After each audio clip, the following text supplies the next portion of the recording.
Welcome back to Bowman's Woods. If you've been watching the episodes previously, you know we're showcasing how we're building our off-grid house. Our off-grid house is ICF built, which means it's insulated concrete forms walls, both for the house and the garage.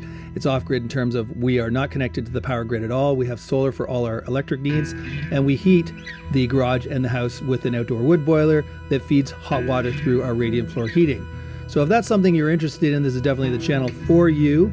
You should definitely subscribe. And if you haven't caught those previous episodes, go back and check it out. As you can see from this drone footage, we're no longer in the beautiful white snow. We are now in that in-between season where the trees don't really have leaves, there's no grass growing yet, and we're pretty much in mud when we walk around. So not a lot of fun to walk around the outside of the property, but in this episode, I'm going to walk you through the progress of the house. I'd say we're about 85% done. And then I'm going to talk about the pros and cons of building a structure like this with ICF, with concrete, versus building the exact same size structure with stick frame, which is the more traditional way.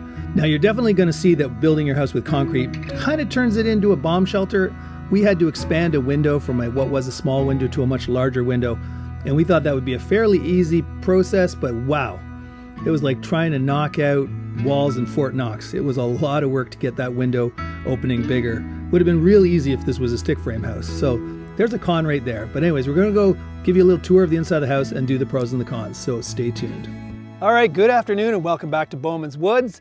It's about time I do an update. It's been a while. It is March 18th, Tuesday. So I'll try and get this edited and up today or tomorrow. So it should be fairly close to when I recorded this.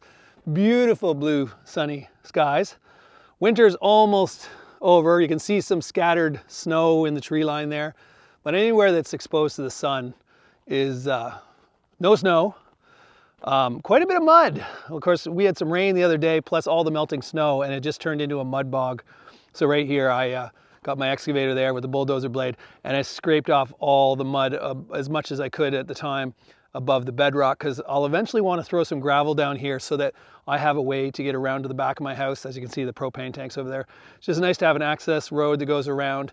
I also have a large 12 foot tall garage door like that one on the back. So there's definitely times you want to get around to the back and access, pulling a trailer out or whatever. So this is going to be an update of where the house is. And then for a topic for the thumbnail, I'm going to talk about the pros and cons of ICF build. So if you don't know, I'll throw some footage in. This house is an ICF build house. ICF stands for insulated concrete forms. So what it is there's these Nudura foam. You can probably still see, at the top, second floor. That foam that says Nudura, and on the garage, that's the foam that clicks together like Lego. And then they pour concrete down into it and with some rebar thrown in. I'll throw some footage of way back, my previous episodes, if you want to see more detail about it. Previous episodes shows you the process of that ICF build. And so my entire house and my entire garage is completely concrete forms. So no stick frame.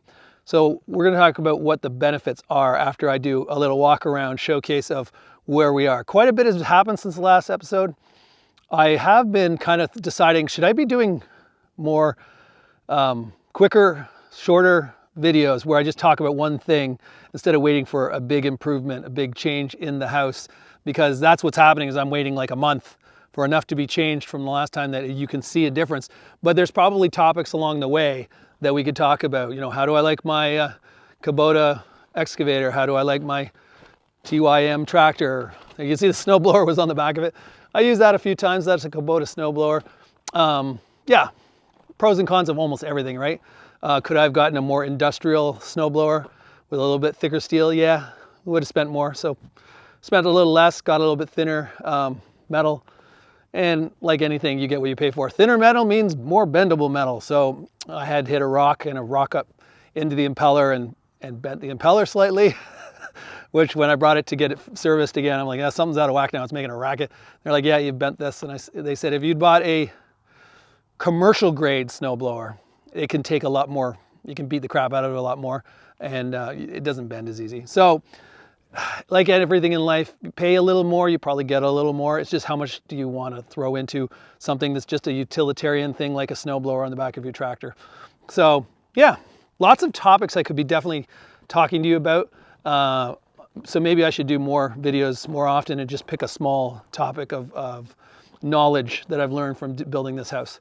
So let's go inside and I'll just walk you around quickly and show you some of the things that have changed since the last video. Okay, here I am inside the garage. I don't remember if last time I did the update if all the steel was put on the roof.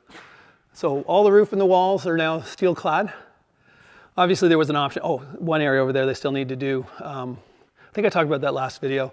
They didn't do that because we were contemplating whether we were going to put a door on the utility room, and we decided we're not going to, so now they're going to clad that when they get around to it. But everything else is clad with steel. Again, the option could have been that we could have put drywall. But the problem with the garage is this is going to be a workshop, and you know, you're going to bang the walls from time to time. Tin is a little, or steel is a little bit more forgiving, and you also don't need to paint it. It came pre-painted, and it looks pretty good, so I'm happy. All the shop lights are in, so I think there's a total of 18 of these shop lights. Of course, LED, so really easy on power, so that's that. That's still where I live. Still live in that trailer when I'm here. You can see, it's nice to have a big garage because it is now our shipping unit for our other house. So we've shipped everything we've got one more dump trailer load of stuff in the garage over there, but pretty much everything else from the other house is now here, just waiting for this house to finish. Just bring you quickly through here because some of you may not have ever seen one of my episodes before, but we'll talk about these just very, very quickly. Not too much has changed in here. This is the solar, these are the battery banks. This is the brains of it, a bunch of shutoffs. We now have an addition though. Before it used to be just this circuit board, breaker board. We now have another one. I had the electricians add one so that outside the house, if my solar array ever goes offline, I can run my gas generator, my separate gas generator, right into a input. So you can just plug in here and then that breaker board will run the essential things like the wood boiler pumps, the water heater, and a bunch of circuits for fridges and freezers that will be on that separate circuit so that I can, even if the solar grid goes kaput, and there is some brains that need to talk back and forth for it to work. If it stopped working, I just bring my old gas generator out here, plug it in there like I'm plugging into my trailer and run the essential parts of the house. So the heat master, this is what heats the floors. There's two zones. There's one for the garage and there's one for the house. I recently cleaned it out, so it's warm enough now that I don't really need it. We're in that shoulder season. Today's like a high of, I don't know, 12. Tomorrow's gonna be a high of 18 Celsius. So yeah, as you can see, I had to, a lot of mud back here. So we're gonna have to grass seed. Once we decide how we wanna landscape it, we gotta grass seed it. Definitely need to grass seed the septic mound. Under there is my weeping bed for my septic. And that is my solar. So, as I've said before, I'm extremely happy with the Woodmaster wood boiler. It's working perfect. It's plenty strong, almost at times too strong. If I have really good dry split wood, that thing can get raging hot and heat my entire garage slash house very quickly. And since I have limitless wood back here, 155 acres of woodland, wood's free for me, other than labor and gas, you know, to run chainsaws and stuff. But other than that, I heat my whole house with wood. This is the solar array. It's 14,000 watts. Hindsight, probably would like more, maybe 20,000 watts. So I will probably upgrade. They have extra wiring available that I could add more panels. Either I could do a parallel panel behind it or just keep adding it that way. I don't want to add it this way because this is sort of our backyard. But I could definitely go further that way with it and add more solar. The solar is fine. A sunny day like this, I'm at 100% by sometimes 10 a.m. So I almost think I should get an electric car just to be able to dump power into something else, because once you get to 100% charged, the solar panels just stop sending power because your batteries don't need it anymore. So on cloudy days though, there's times where I wish I had a little bit more solar photovoltaic for those cloudy days to you know, bring in more power when it's not super sunny. Also, I've talked about this before, but I have 4 5,000 watt batteries for a total of 20,000 watts. I want 2 more. I want another 10,000, I want 30,000 watts of battery capacity. Yeah, that's pretty much it. Oh, this is new. So our well water was very iron rich. So we put these filters in. This is an iron filter. So that's my pressure tank. So that's what comes from the well, and it keeps it at, I think, it pops on at 60 pounds, I think, and goes and pops off at 80 pounds of pressure, I think. And then so that keeps it kind of equal. This is a iron filter. This is a water softener. So it goes through from the pump to the iron filter to the water softener, from the water softener through another filter, from that filter through the UV light, and then it goes into my house.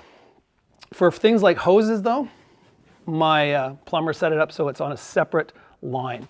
So hose water that you would water your plants and stuff is not filtered. So you're not wasting filter on like watering your grass or watering your garden. That can come straight from the well. So there you go. So let me turn this off. So that's pretty much it. Garage is messy from all the junk, and it is a workshop still, so that's that. So let's go into the house and see what's changing there. So they're working on the click flooring. They've done the whole second floor. They're pretty close to, I'd say, about half done the main floor. The kitchen cabinets are now starting to get in here. Oh, and the electricians have been in and started energizing some of my pot lights. These extra ones are for pendant lights. They're going to be over the island. So the island will have a top that comes out this direction further so that you can sit underneath it with your legs under the countertop. This is the great room. You can see they painted. It's the light blue color for our walls. It's only one real coat. So when we're done installing everything, they come back and do a proper second coat. So that's that. Some other things that have been done. Again, construction site, so everything kind of looks messy. This is where they were cutting all the tiles for the bathroom. So this is the master bathroom. They are doing tiles. Well, of course, they did the tiles on the floor, and then they covered it with paper so that we don't scratch it with rocks on our boots and stuff. And this is the tile on the wall. They still have to finish that wall and put it in the vanity. But what I can do is show you a completed bathroom upstairs. So they did a different color tile we chose for the upstairs one. So let me just take you up there. All right, so as you can see, they've finished the laminate flooring up here. It's a faux oak. It's hard to tell with all the dust, but it's a kind of very dark oak looking thing. This is a story all in itself. This window was replaced because there was supposed to be a big peak in the roof right here that was going to come up to about here.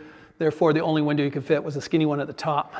When the roof developers came back with their plan, they changed it so that the angle of the roof goes like that. So that gave us more space to have an actual usable window. So we broke out the wall and put in a bigger window. So there's definitely more to that story, because one thing I want to talk about the benefits of ICF. One thing ICF is freaking strong. Those guys cut and banged with sledgehammers forever to break this wall out in order to put that bigger window in. So Kevin, who's my builder, goes, whose idea was it to make this house out of concrete? It's too strong. So that is one of the pros we'll talk about, is that it's almost like a bomb shelter, and it took a ton of work to break the wall to make a bigger window. This is the theater room. That's why it's painted dark blue. We're gonna have blackout blinds on this window, but it is a nice view if you want to look out this window. It'd be nice when we put some grass seed down so it doesn't look like dirt. But more stuff coming in here to make it a proper theater room. This is the bathroom I wanted to talk about. I don't know if oh, they are working. Lights in here. So we have gone again with beside the theater blue. So there's blue tiles on the floor, same tiles on the wall around the shower, and a blue vanity. So this is very blue up here to go along with the theater room that is right next door to it. This room's kind of boring. It is just I don't know if the light works. Nope. This is just a storage room. Then you have two bedrooms. This is going to be an actual bedroom for a guest with a walk-in closet. Every room has a walk-in closet. Probably not needed for a guest room, but it's there in case.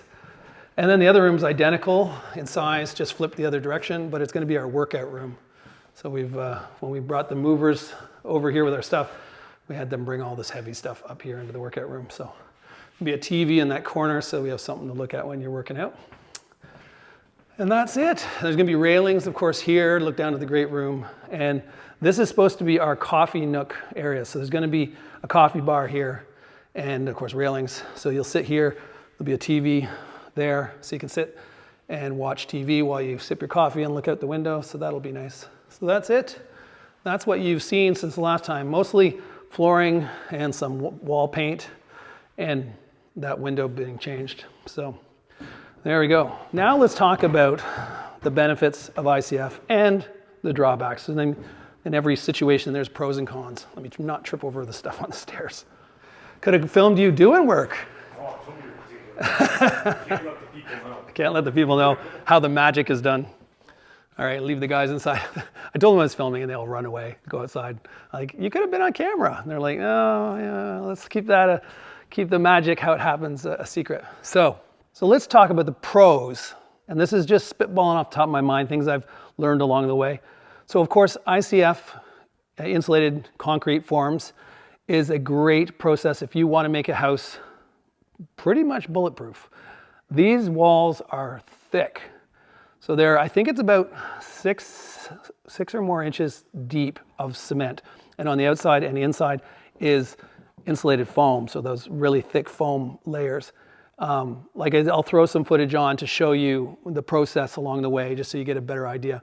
But because of that and the rebar in the middle, it is damn near indestructible. And I'm quite sure bulletproof. Like, you could probably shoot a rifle at this wall and it probably wouldn't go through, because the foam would slow it down and then you'd hit the concrete with the rebar, and then it would have to go through the other foam, plus whatever wall covering, like drywall and other stuff on the inside, outside, because there's going to be faux wood on the outside and of course drywall on the inside, which of course every little bit creates resistance. So I'm pretty sure it's bulletproof. Stormproof, of course, because of that. I can't hear anything in here. If I hear any noise at all from wind, it's usually because the garage doors might shake a bit. So that's the only sound weak spot. I've been in here where it's been pouring rain with heavy winds, and I may be sitting in my trailer or doing whatever in here. I don't even know. And people will go, wow, it was quite the storm, wasn't it? Was it? I look outside, oh yeah, it's been raining a lot, I guess. Look at all the mud. And they're like, oh, it was coming down cats and dogs and blowing like crazy. And I'm like, I didn't hear any of it.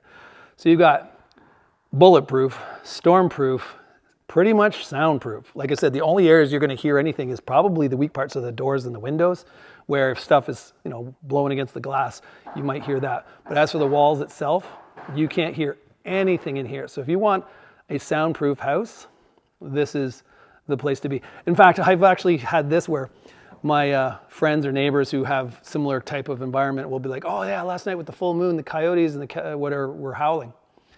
And I'm like, oh, I wonder if mine did.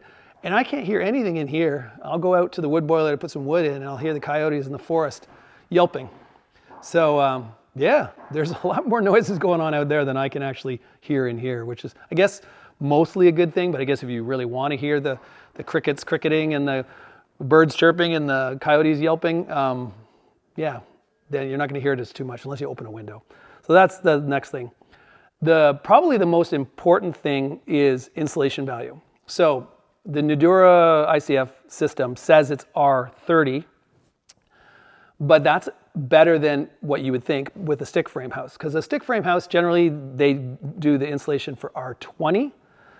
So you got R20, but what they don't admit to you is when you put a stick frame house and you've got 2x4s or 2x6s, then some pink foam, then some 2x4s, then some pink foam. The pink foam is R20. The 2x4 in between is not R20. It's probably like R4. I don't know how much insulation value a piece of wood is. And then on top of that, they have to put a vapor barrier to stop the moisture from getting in and getting that pink insulation moist from warm air inside, cold air outside. So you got a vapor barrier. And then a lot of builders have to also put strapping, like metal little straps to like keep the 2x4s always perfectly straight up and down. They don't start to bend and twist over time. So there's a lot of stages involved, and you're not getting nearly the R20 you think you are. The pink insulation will say R20, but each one of those 2x4s is actually a weak spot where it might be R4. So you average out a whole wall, you're probably getting R15, 16, versus in here it's R30. And it's true R30 because there is no 2x4s in breaking up the insulation. It's completely foam edge to edge, complete cement or concrete edge to edge, and then more foam on the inside, edge to edge. So that foam acts as the vapor barrier, so you don't need to put that plastic vapor barrier in. The only time they ever did is the roof of the garage is a stick frame roof, so they had blown in insulation up there, but because it is stick frame, they actually had to put the blown in insulation over top of a plastic vapor barrier. So that roof is not, of course, cement or concrete.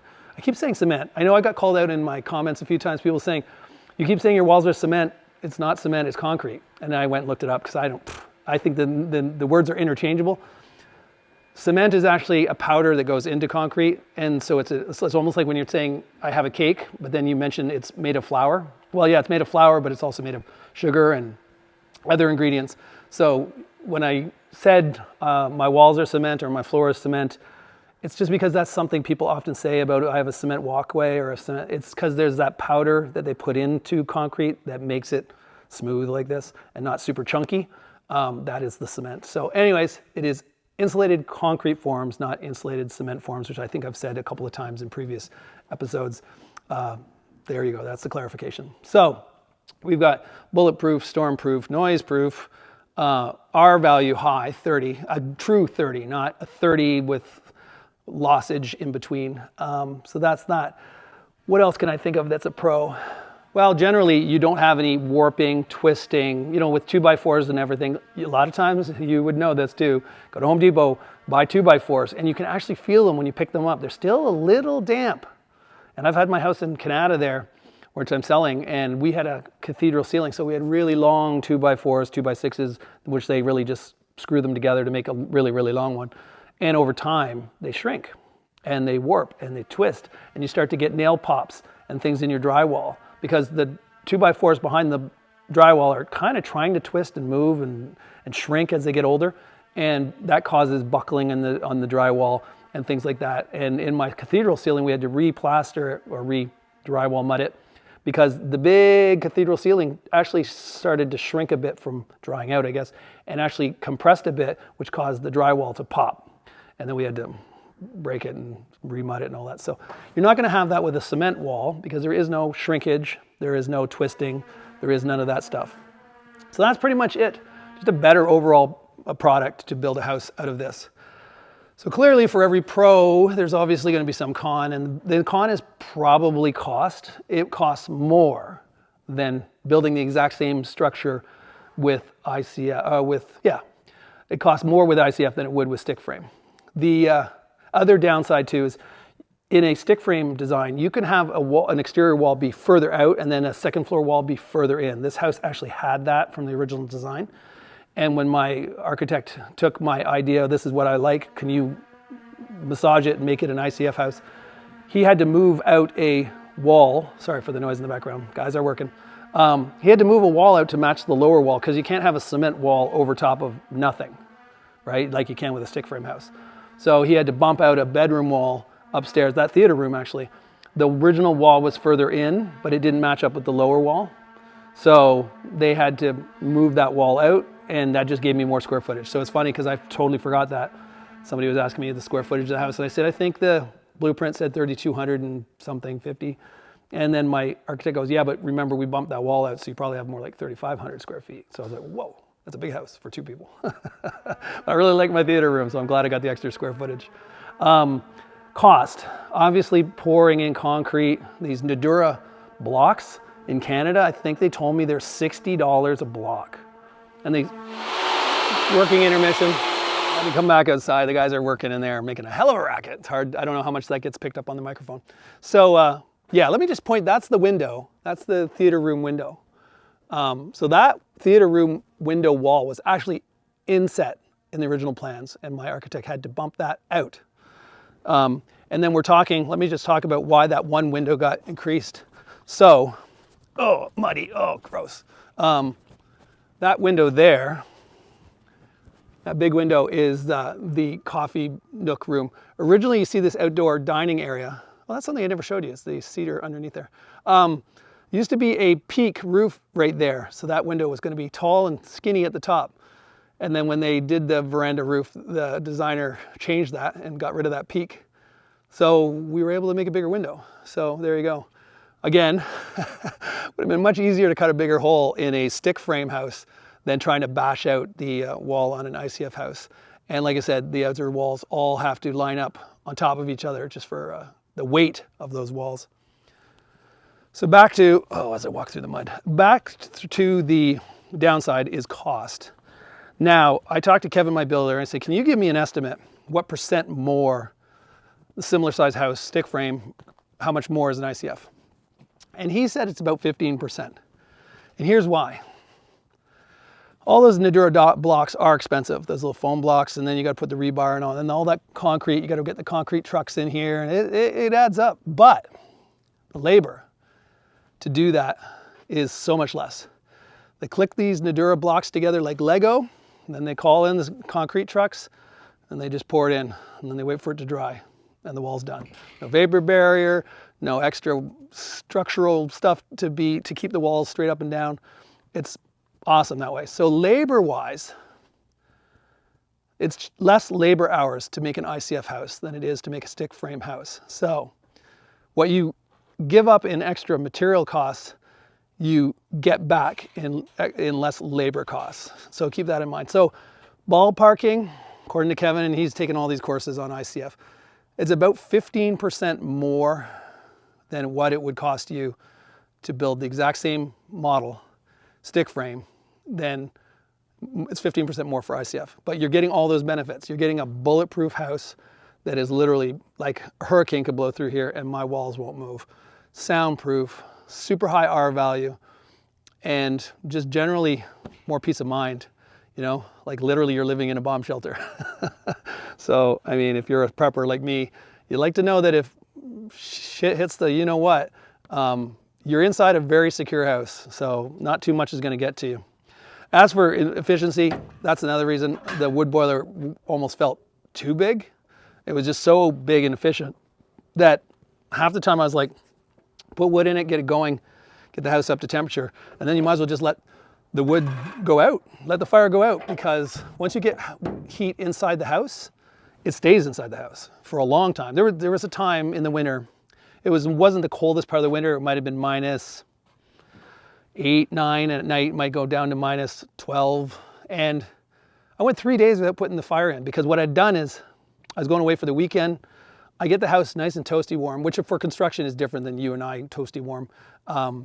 You know, for the construction guys, they like it a little cooler. So I might have gotten it up to about 19 on the Friday afternoon before I went home. That was the weekend I was going home to Ottawa. And it sat there from Friday evening all the way through until either Sunday night or Monday morning when I came back. Hadn't had any fire, and the house was still probably 15, 16. So I'd only gone from 19 to 16 after 3 days of winter with no heat, no fire going. And that just goes to show you how efficient the ICF house is. Now you have to get good windows too. That's something I should mention. If you're gonna have a super efficient wall, you should have super efficient windows. So I got Coltech windows and efficient doors. Even the garage doors are insulated, efficient garage doors. These are triple pane glass windows, super high R value. Now it's no R30 like the walls. So you definitely have your weak spots for getting heat out is in the windows and the doors. But compared to cheaper doors, or cheaper doors and windows, this is definitely higher end, which is what you want, because what's the point of spending all the money to get an ICF house and then slap some Home Depot bottom of the line cheap windows and doors in, because you're going to lose a lot of heat through that. So there you go. So that's pretty much it. Let's just go through it. Conclusion one more time. Nudura ICF, which is the brand that this is a concrete form house. Once you pour the concrete in, let it cure, and then you have walls. There's no vapor bearing after that. There's no extra structural stuff.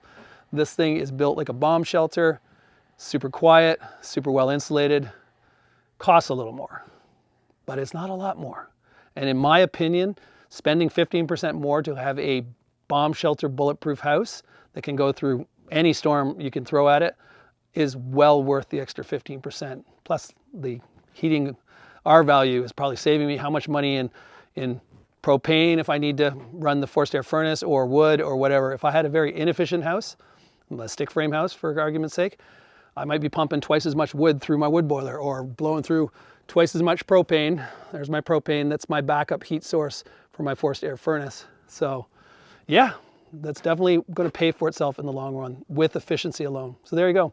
Hopefully you got a lot out of this. If so, show the channel some love by giving it a thumbs up. Subscribe to Bowman's Wood if you haven't already. I'm going to do more videos quicker. There's so many topics of things, whether it's, there's my wood splitter over there, splitting wood. How much wood do I need to get done this off season to get me through a winter? How has the solar held up? Am I still disappointed that I need more batteries? The answer is probably yes, for sure in the winter, and maybe not so much in the summer, because in the summer you get light for a lot longer hours. I mean, in the longest days of the year here in Canada, it's probably sunny until 9 o'clock at night. So maybe I have enough solar. In the winter, not so much. So I would like a bigger system. So if I expand my system, I will definitely show you that in a future episode. So until next time, this is Craig signing off, wishing you happiness and health. Ciao for now. Well, I spent most of the episode showing you the inside of the house, but I haven't shown you one of the best features of the house, which is the wraparound veranda that goes all the way around the house. We put like a cedar look to the top of this with the stain, and it's pretty cool that you can sit in the front, you can sit on the side, or you can sit in the back. So whether you want sun or you want shade, you can find it. Gonna need a lot of chairs though. It's like, oh my God, we got to spend a lot of money to get chairs for every side of this house. So that's a problem for another day. And as I said, I want to do more episodes, shorter episodes on just smaller topics. Let me know in the comments what areas you're interested in, and I'll try and make more episodes more quickly. Again, it'd be nice to have an editor, because editing is the part that always is my bottleneck. I love filming, don't love editing. Well, hopefully you're looking forward to the next episode and this house being completed. It would be nice to have it completely bottled up so I can actually start living like a normal human being again, not in a trailer. That'll be nice. Well, don't forget to give this video a thumbs up, and that's it. Ciao for now.